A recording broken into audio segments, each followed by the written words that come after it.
Do you remember the moment you realized that the world had changed?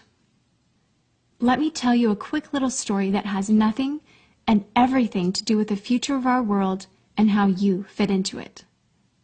In 1917, the United States faced a huge problem. They were working hard to compete in the industrialized economy, and there was a shortage.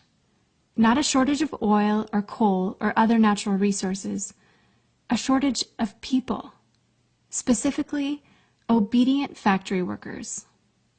The solution to this economic dilemma? It was an experiment of sorts. It hadn't been done before, until someone thought of it. Mandatory public school. Unfortunately, the initial purpose of the United States public school system was not to inspire children or generate scholars. And it wasn't created for dreamers, people who color outside the lines, break the rules, and challenge the status quo. The public school system of the early 1900s was invented to create a nation full of adults who would obediently do their jobs in the factory assembly lines. Teaching kids to sit in straight rows and scheduling the entire day with the ringing of bells wasn't by chance. Punishing those who didn't conform was purposeful. These were the skills they would need to join the labor force.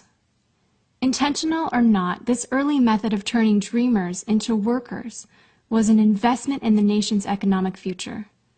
And it worked. This then led to several generations of productive, fully employed workers. But it isn't working anymore. Why? Our economy has changed. We don't live in an industrialized economy anymore. We live in a connected economy. Right now, there are more users on Facebook than there were people on the planet 200 years ago. Technology has made it possible for us to connect with people, ideas, and information from anywhere in the world instantaneously.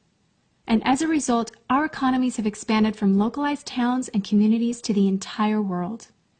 We have globalized trade in nearly every way. In the past, the obedient, do-what-you're-told without question people were rewarded for working hard and putting their dreams aside in order to toe the line. They were given well-paying jobs that led to long-term careers. They were guaranteed pensions, benefits, and the promise that they would always be taken care of. And they were. But that promise is gone for most of us today. Even if you have a white-collar job, the majority of white-collar workers are still working in a factory. Instead of operating a sewing machine or welding a widget, they now push pencils, type on keyboards, or process paperwork. It's still factory work because the entire focus of the day is spent on increasing productivity, which leaves little room for creativity, spontaneity, or individuality. The educated, hard-working masses are still doing what they're told, but they're no longer getting what they deserve. Even if you do everything you are told to do today, graduate from high school, go to college, get a degree, work hard in whatever job you can find, if you're lucky enough to find one, you're not guaranteed anything. Companies are being forced to change or die right now. Layoffs happen much more often than job openings appear, and the highest paying jobs are disappearing or heading overseas at an alarming rate. If you have a job where your boss tells you exactly what to do, he or she will always find someone cheaper than you to do it. Did you know that the average length of a job today is about 4.5 years? Contrast that to the 1960s when it was 40 years. The connected economy rewards a different group of people.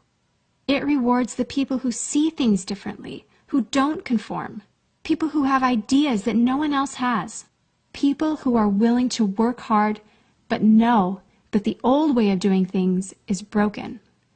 The connected economy rewards you not for being a cog in the wheel of life, but for standing up and reaching out. The connected economy rewards the connectors. Whether it's connecting a person to a person, a business to a business to a product, or a product to a person, those who learn how to connect are the ones who will survive and excel in the connected economy. That is how the world has changed. It's not about to change. It already has. Things are different now, and they're not going back to the way they used to be. Look at Facebook. What's their product? It's you. Your network, your information, your ideas, they all have value. Does Facebook pay you for the money they make selling your information to advertisers? No.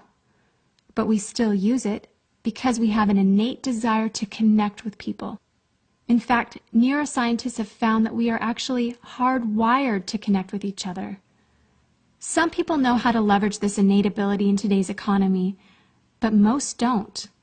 And because they don't know how to do it, most of them are paralyzed with fear, resisting the shift, despite clear indications telling them it's time to change. In 1917, a group of people performed an experiment that forever changed the way that we earned a living. The world today is facing another huge problem. We're facing a shortage of our own. Not a shortage of factory workers or consumers. The world has enough of those. We have a shortage today of dreamers and connectors. And so, we're holding our own little experiment. And you happen to be the subject of it. This 8-minute presentation was specifically designed to seek out and find the connectors around us. Those who recognize that we are on the brink of the next economic revolution, who are ready to thrive in the connected economy, and who are searching for the best way to do it. The internet and technology are rapidly changing the way that we do everything today, including how we make a living. It's not too late to embrace the change and find a way to make yourself relevant and profitable in our brave new world. And that's why we've invited you here today. We've created something that rewards you for connecting. It pays you for bringing people together behind a cause, product, or idea. And we have systematized it and made it so that you can do it from anywhere, with anyone, at any time. If you are passionate about helping people, if you are passionate about changing lives, if you want to position yourself to be a capitalizing force within the connected revolution instead of just a bystander, let's start now. Do you remember the moment you realized that the world had changed? How about the moment you realized you could change with it? Are you ready for the details?